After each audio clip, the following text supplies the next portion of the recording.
There's my temple. Believer, unbeliever, or wild one, you are welcome. We have no definition of who we are, but human. We have no code but that of respect. We have no creed but that of equality. There's my temple. Identity seeker, sinner, stateless or not, you are welcome. We have no constraints on expression but space. We have no code but to listen to poetry between the silence and the surrender. There's my temple. Nature tripper, urban dweller, or saint, you are welcome. How shall we divide the world but by our breaths? We have no pope above us, no infallible bull. We have no judgment but in terms of harm. There's my temple, history maker, marginalized, unorganized, you are welcome. We have no covenant among us but mutual assistance. We insist on assumptions and doubt moral facts. We are free to theorize with emotion and call it hope. There's my temple. Unbecoming, expert, robe or disrobe, you are welcome. We have no dwarfs or giants. Goliath fell long ago. We have no seal on revelation. Tentative is truth. Lead by your desires and serve by your power. There's my temple. Funny, temperamental, shy or wise, you are welcome. There is not one way of being human, not even superhuman. We have no world but that which we have no world but that which we together create. There is as much wisdom in harmony as in dissent.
Thank you, Karen and Sandy. Excuse me. Good morning.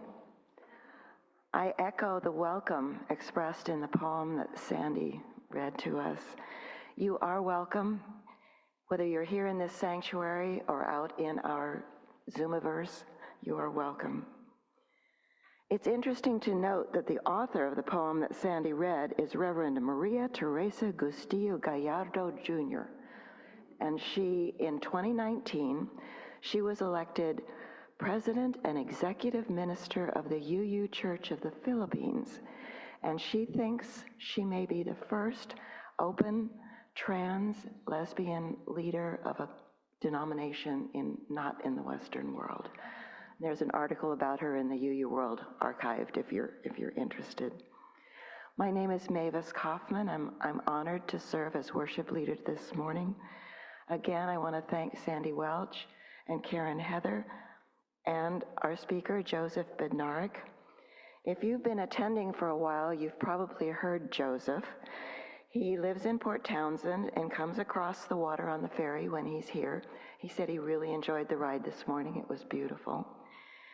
And he enjoyed a long career in the literary publishing business and studied philosophy at Haverford College. He speaks regularly at Unitarian Universalist congregations around the Salish Sea area, and he's here about 6 times a year. He says at the moment his favorite bumper sticker reads, "Keep an open mind, but not so open that your brain falls out." And that reflects Joseph's sense of humor, I think. He's well-versed in UUism, and his love of words makes him a perfect speaker for this Poetry Month. I want to thank all the chair setter uppers and the greeters and the ushers and the basket passers and the refreshment people and everyone who helps put on this service today. And also Opus Bialik and Tom Pocock for their technical support. A few quick announcements before we start. We do need more refreshment signups, so if you could do that, please. Yesterday was technically the end of the pledge drive, so if you have been late in turning in your pledge, that would be great today. And we have some new adult RE classes coming. Effie is starting a new one on poetry as spiritual practice. Story as spiritual practice this coming Thursday. See her or sign up in the hallway. Dallas Hughes and Mark Simpson are starting a poetry one. There's only a few spaces left in that, but if you're interested, talk to one of them.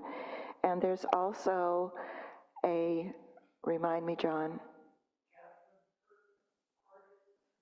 Artist's Way group that's going to be starting. And again, you can sign up in the foyer for that. After the service, please stay for refreshments and conversations. And I have a favor to ask. Could you please take a couple of seconds now to silence your various devices? That would be really wonderful. A land acknowledgement. We honor the indigenous people on whose native land we gather every Sunday. And we want to honor their respect for and care of the lands and waters and creatures of this area. And we hope to emulate them in that. So I invite you now to take a deep, relaxing breath and enter into a space of gratitude for this place and this community, this place of worship.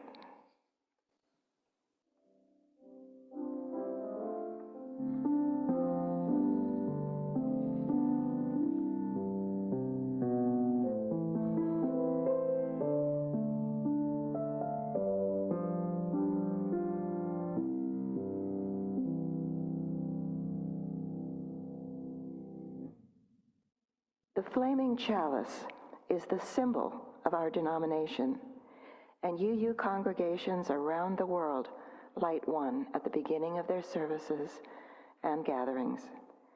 Joseph will light ours this morning as I share these words by UU Patrick Murphin. We believe that many streams join to make a river, that the way to wisdom lies in an open heart and ear, that goodness may be pursued for the sake of goodness and not from fear of punishment. That knowing and not knowing are part of the same, and ambiguity is permissible.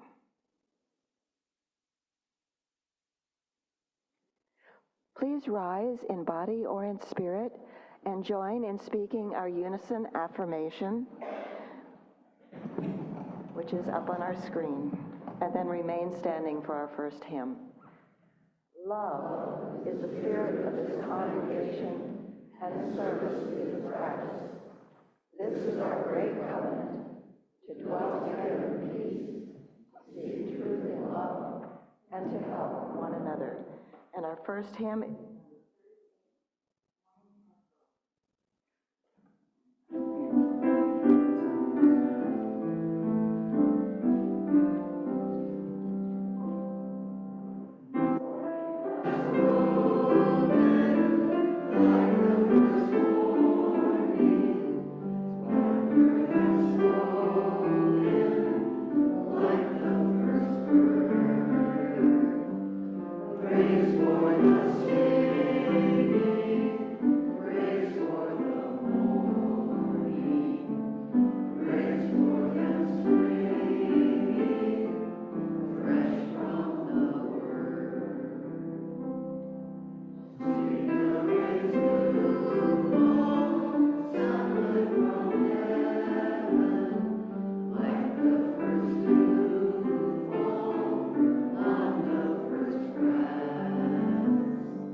The offering we take each Sunday is an opportunity to recommit to this place, to these people.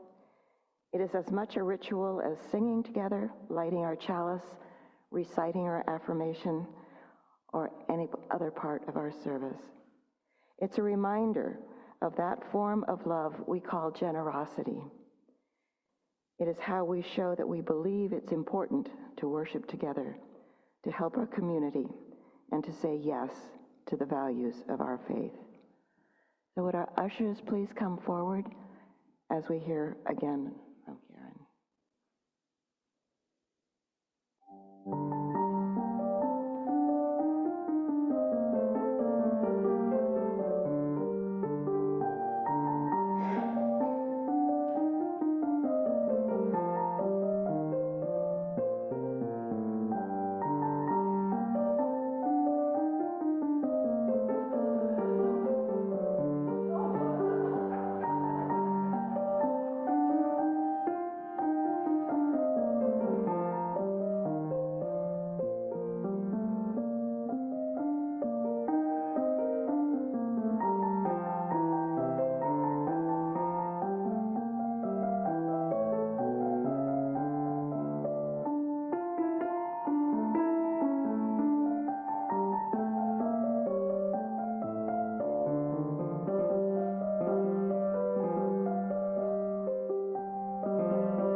Thank you for your generosity.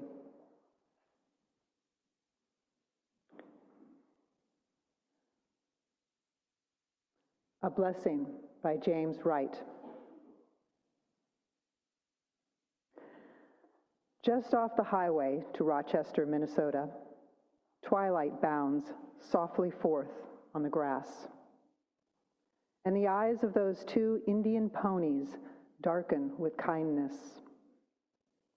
They have come gladly out of the willows to welcome my friend and me. We step over the barbed wire into the pasture where they have been grazing all day, alone. They ripple tensely. They can hardly contain their happiness that we have come. They bow shyly as wet swans. They love each other. There is no loneliness like theirs. At home once more, they begin munching the young tufts of spring in the darkness. I would like to hold the slenderer one in my arms, for she has walked over to me and nuzzled my left hand. She is black and white. Her mane falls wild on her forehead, and the light breeze moves me to caress her long ear that is delicate as the skin on a girl's wrist. Suddenly, I realize that if I stepped out of my body, I would break into blossom.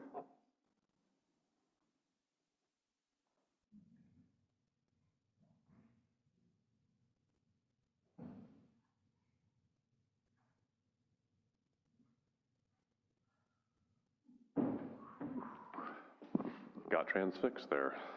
Thank you. That was a brilliant reading. It was fantastic. And got a little weepy. Before we begin, I do want to say, I do want to have a little bit of a content warning, not even a little bit of a content warning. I love that poem. I love the whole idea of stepping out of your body and breaking into blossom. And I loved how you read stepping over the barbed wire. I mean, there's that transition of space, and there's that, hint of danger. And then there they are. Ooh, so good. This sermon will confront the topic of suicide. So if that is a topic that is close to your heart and soul, please surround it with some white light. We do touch upon it. We will get through it. And also, I just want to say happy Palm Sunday. And for those who have difficulty with Christianity, the word resurrection is in this sermon. Man, you really got me. Well, happy Poetry Month. That's what poetry's supposed to do, right? Touch us deeply. And whether we know it or not, we all have some relationship to poetry. And this morning, I'd like to share a little bit of my personal journey on how I started to become interested in poetry. But first, to get the ball rolling, I would like to show you exactly where my love of poetry began. And it goes like this. Roll, roll, roll, gonna thrill my soul. You gotta beep, you gotta gonk, you gotta chew, chomp, chomp, you gotta honk a conk, you gotta eat your puna, eat you bop, a lula, eat your bump, a key chonk, eat some conk. Yeah, right. That is amazingly true. That sexy sounding nonsense is exactly where my poetry journey began, with rock and roll songs sung by a band called The Doors. Now, I fell in love with this band when I was 16, and I listened to them over and over and over and over and over and over and over again to all their albums, and I thought deeply about their lyrics, such as this nugget. I'll tell you this, no eternal reward will forgive us now for wasting the dawn. And I realize that it's a little bit of a cliche to take rock and roll lyrics too seriously, but go talk to Nobel laureate Bob Dylan. So the Doors, by the way, took their name from the visionary poet William Blake from this quote: "If the doors of perception were cleansed, everything would appear to us as it is, infinite." Now, the Doors, as many of you likely know, was fronted by Jim Morrison, who also wanted to be known as a poet. And he added this other idea to the band's name. This is Jim's words, quote, "There are things that are known, there are things that are unknown, and in between, there are doors." Now, as a teenager, I was eager to burst open any and all doors that the world was presenting, but as a practical matter, I was still the diligent busboy in the restaurant of life. I had no deep appreciation of what a poet was, but I figured it must be something pretty cool if a famous rock and roll artist wanted to be one. And so, like thousands of other teenagers, usually teenage boys, I devoured Morrison's biography, aptly titled "No One Here Gets Out Alive." You put that phrase in a 16-year-old boy's head and let it start rattling around. And through that book, I came upon names of other poets and writers, artists and philosophers who influenced both Jim Morrison and the band. People like William Blake, Rimbaud, Brecht, Huxley, Baudelaire, Nietzsche, and many, many others. And being a curious person, I started to try to find the works of art and the books of these people. And this was in an era before the word Amazon.com became a noun. So finding poetry books and philosophy books in a small Rust Belt town, it took some effort. And miraculously, I discovered this mass market paperback of Friedrich Nietzsche's Beyond Good and Evil in a used bookstore, and I bought the copy with my busboy tip money. It was one of the first books I ever bought, and it became totemic to me. Where did my books go? This very copy I've carried with me since I was 16. It's all aged and yellowed, etc. But it's a beloved text. Not that I understood the book, mind you, but I also began to realize that you don't necessarily need to rationally understand something to sidle up next to it and appreciate that something is going on. So I'd open Beyond Good and Evil randomly. I'd read some of the aphorisms. I'd imagine being in the presence of something important, something mysterious, something profound, part of that lineage of thinkers and philosophers, wanderers and wanderers that went back to the dawn of time. Now imagine reading these words in a dark booth by this time I was 18, and the drinking age in New York was 18, so I wasn't bending any laws. Actually, I was bending a law. I had a fake ID, so I was probably 17. But imagine being in a dark booth in a small town dive bar called Mother's. This was an AC/DC bar, a bar back in the 80s that was welcoming to both straight people, gay people, and bisexual people. The house cocktail was a White Russian. Here's looking at you, Big Lebowski. Served in a mason jar, right? And the cocktail at this bar called Mother's was affectionately known as, you got it, Mother's Milk. So here are Nietzsche's words. What is done out of love always takes place beyond good and evil. Sip some Mother's Milk. He who fights with monsters should be careful lest he thereby become a monster. Sip some Mother's Milk. If thou gaze long into an abyss, The abyss will also gaze into thee. Sip mother's milk, close the book, pay the tab, say goodbye to Vince, the cross-dressing bartender, and walk home under the stars and wonder, what on earth is this human life about? It is the fundamental question. It's the fundamental religious question. And that's exactly the question I asked when a few years later, while studying philosophy in college, I tackled a young teenage boy to the ground who was trying to commit suicide. To help pay for college, I was working at a boarding school for teenagers suffering from emotional disturbance, and one of the residents psychologically snapped, chewed and swallowed glass, and tried to smash a window so he could slash his wrists open. I was the staff member between this young man and the abyss.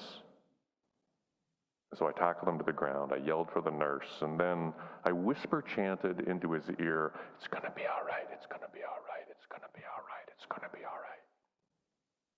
And while I was chanting this, and while the nurse injected him with some sedative, all the books I had ever read up to that point in my life flickered by like they were on a Rolodex. It was happening in my imagination as I'm saying this to this, and as I tried to retrieve some morsel of wisdom, some shred of transcendence that could help keep this agonized human being connected to the earth, my Rolodex whirled blank. I was 20 years old when this happened, and I was shaken. On my train ride back to campus, I got off at the stop that was right before my campus, Bryn Mawr Station. I needed to walk, needed to clear my head. I needed to re-enter, as it were, the ivory tower. I walked through the dark night under the stars, wondering, what on earth is this human life about?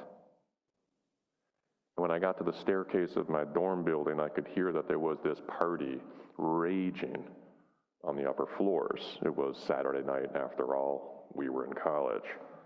Now, as an undergraduate, I was walking up the stairs, was wearing this improvisational sheet toga with a laurel of ivy on his head, stood in the stairwell drinking a can of beer.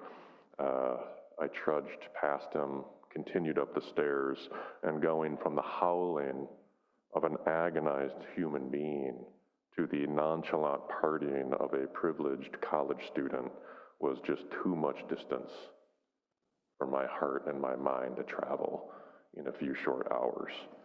So I went into my cinder block room, I sat in the dark, and I decided to take a leave of absence from college. Because if I couldn't find something meaningful to say to help this person step back from the abyss, then what was the point of studying philosophy, truly? What is the point? So I finished that semester, took my leave, I hitchhiked across the country from Philadelphia to Berkeley, California. More importantly, I put myself on a reading fast. No books for me. If words in books could not help, if the books whirled blank in my mind when I needed them most, then let's not bother with words in books. Now was the time to clear my head with only direct experience of the world, which worked out perfectly, because I caught a 3,000-mile ride with two white reggae musicians, one of whom was trying to become a stand-up comic, and we were heading to California in their van. That is another sermon altogether. So I landed in Berkeley, and within a week, I was living in a communal house with three of the most extraordinary people I've ever met. A Scottish poet, a rock climber who had studied with Harold Bloom at Yale, and a woman who was an acid-dropping Grateful Dead head who was also fluent in Chinese and would run tourists over to mainland China in order to make money. And so there is an ancient Zen statement that goes something like this: when the student is ready, the teacher will appear, and I must have been ready on multiple fronts. I told my new housemates my story and that I was on a reading fast. Now, the guy who had studied at Yale listened, nodded wisely, and said, well, when you're ready to break fast, read this. And he handed me a novel, this beat-up paperback by Jim Harrison called Wolf. Now, after I broke my fast, my reading life was never the same. I devoured this novel, Wolf, and I delighted in the fact, absolutely delighted in the fact, that no one on God's green earth cared whether I was reading the book. I didn't have to write a paper. I didn't have to analyze or criticize or theorize or synopsize, and I carried the book with me everywhere. I opened it randomly, like I did with Nietzsche. I read passages. I laughed out loud while standing in lines at the banks and movie theaters. Now, the book at one point, the book is called a quote-unquote false memoir, which I love that whole notion of a false memoir. And it made clear that Jim Harrison was a poet. So I started hunting for his poetry, and I found a paperback copy of his selected poems at Moe's, which is a legendary bookstore on Telegraph Avenue in Berkeley. Now that book, this book, which is now held together with gray tape and has many, many, many notations in it, this is the door through which I became a poetry reader. Now, what I found in Jim Harrison's poetry was every reason to stay tethered to the planet, to enjoy these warm heartbeats inside our chests, to experience firsthand and fully love and nature, food, art, literature, drink, deep breaths, sex, travel, trees, birds, fish, water, curiosity, and to practice a fierce attentiveness, a tangible and tactile and meaningful here, now, this life, this earth, and most importantly, your precious and rare consciousness. Harrison often quotes this quote from D.H. Lawrence, quote, "The only true aristocracy is that of consciousness." Take that one home. The only true aristocracy is that of consciousness.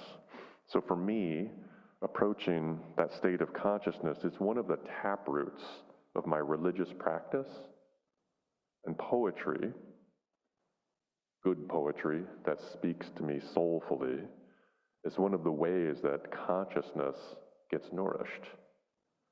And so, like Morrison's biography before it, Harrison's work pointed me in the direction of other thinkers and poets and writers and great souls: Whitman, Dickinson, Rimbaud, Rilke, Dostoevsky, Neruda, Suttung Po, Jeffers, Levertov, Gerber, Snyder, Chatham, doors, each and all are doors, though not every poet door opened for me.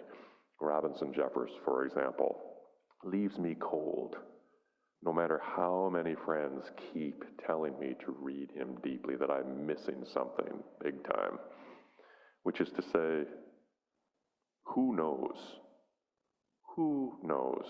what doors will open and why? For you, the door might be poetry, or it might be music or gardening, hiking or bird watching. There are 10,000 invitations and 10,000 doors, and the invitation is to enter and to pay attention.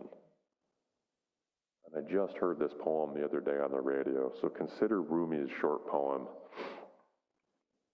birdsong brings relief to my longing. I am just as ecstatic as they are, but with nothing to say. Please, universal soul, practice some song or something through me. Some song or something through me. And God knows what goes on in my mother's mind and heart and soul when she's immersed in her quilting. But whatever it is, the end result moves beyond craft and enters the realm of art. And what moved me so deeply in Harrison's poetry was his classic book. It was his fourth book of poems called Letters to Yesenin. And Yesenin was a Russian poet who also grew up in a rural area, much like Jim did. And this book, Letters to Yesenin, was structured as a month of correspondence, of prose poem letters from this poet in rural Michigan, essentially at that time unknown poet in rural Michigan, to this famous Russian poet, dead Russian poet, Sergei Yesenin, who had committed suicide at age 30. Now I know the more current phrase is died by suicide, but in Yesenin's case, it is more accurate to say committed suicide, and to note that he wrote his final poem in his own blood. Now, when Harrison wrote his letters to Yesenin, he himself was deep set in difficult times, and he himself was flirting with the idea of suicide.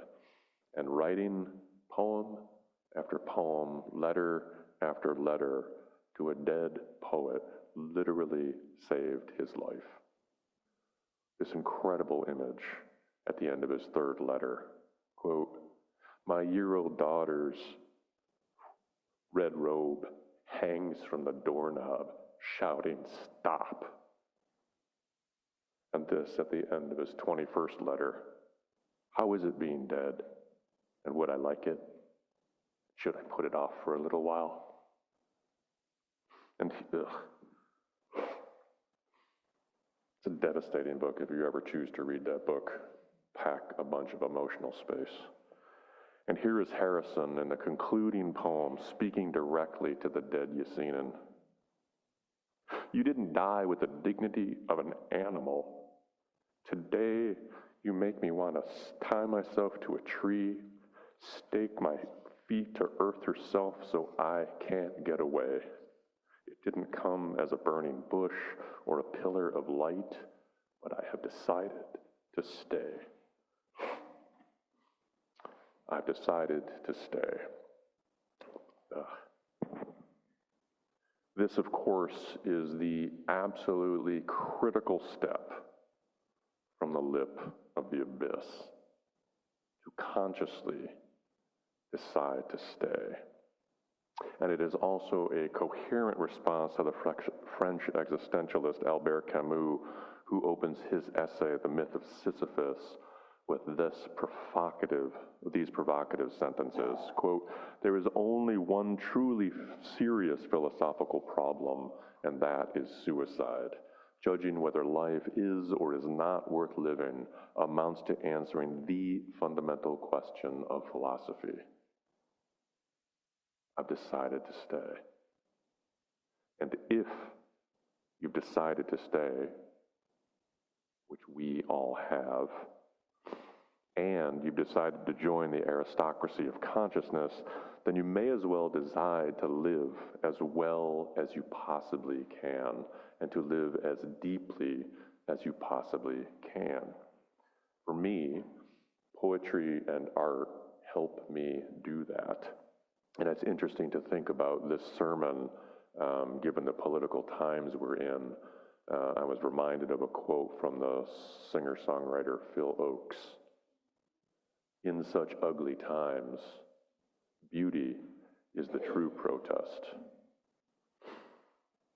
Now, it's interesting to consider that I went from a reading fast to a long career as a publisher of poetry, and also through a weird series of cosmic twists and turns.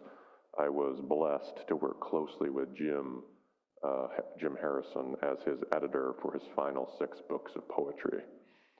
He was known as a writer who did not take kindly to editing, though he and I established a trust bond that centered on the work. And it was Easter morning in 2016 when I learned that he had died. I was dressed much like I am now. I was about to leave the house to go present a talk at a small Unitarian Universalist congregation. And instinctively, when I heard the news, I reached for a book called Dead Man's Float, which is the last book that he and I worked on together. When it became time for me to deliver my talk, I stood at the pulpit and shared that I was emotionally frail, that a dear friend had died the night before, and that he died while writing a poem. In his complete poems, you can see an image at the very end where you can see his journal entry. He literally died while writing a poem. What a glorious death for a poet, which shows the glorious life he led as a poet. And then I opened Dead Man's Float to the first poem in the book, and the first poem is entitled, "Where is Jim Harrison?" And the poem concludes with this couplet: "He believes in the resurrection mostly because he was never taught how not to." Amen.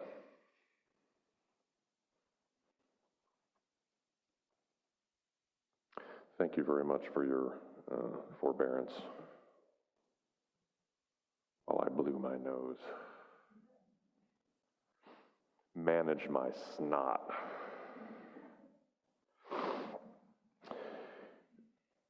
That was very indelicate, I apologize. One of the most beautiful things that we can do as human beings together inside sacred space is to inhale this gorgeous, gorgeous air and exhale song. And so our closing hymn this morning is hymn number 326, "Let All the Beauty We Have Known," and we're doing 3 verses.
As Joseph extinguishes our chalice, I'd like to read these words of James Galasinski.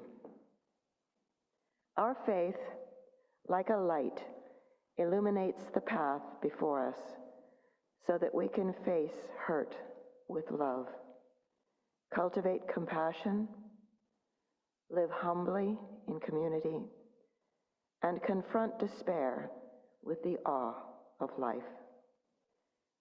Though our flame is extinguished, our faith shines bright before us.